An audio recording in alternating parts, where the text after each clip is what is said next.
திருத்தூதர் பணிகள் அதிகாரம் 2. பெந்தகோஸ்து என்னும் நாள் வந்தபோது அவர்கள் எல்லாரும் ஒரே இடத்தில் கூடியிருந்தார்கள். திடீரென்று கொடுங்காற்று வீசுவது போன்று ஒரு இரைச்சல் வானத்திலிருந்து உண்டாகி அவர்கள் அமர்ந்திருந்த வீடு முழுவதும் ஒலித்தது.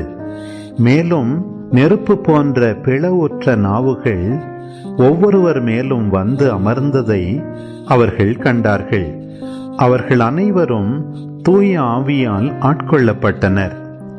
தூய ஆவியின் தூண்டுதலால் அவர்கள் ஒவ்வொருவரும் வெவ்வேறான மொழிகளில் பேசத் தொடங்கினார்கள். அப்பொழுது வானத்தின் கீழுள்ள அனைத்து நாடுகளிலுமிருந்தும் வந்திருந்த இறைப்பற்றுள்ள யூத மக்கள் எருசலேமில் தங்கியிருந்தனர்.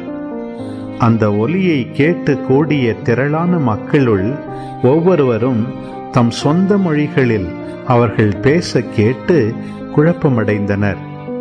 எல்லோரும் மலைத்து போய், இதோ பேசுகின்ற இவர்கள் அனைவரும் கலிலேயர் அல்லவா? அவ்வாறிருக்க நம்முடைய தாய்மொழிகளில் இவர்கள் பேசுவதை நாம் ஒவ்வொருவரும் கேட்பதெப்படி என வியந்தனர்.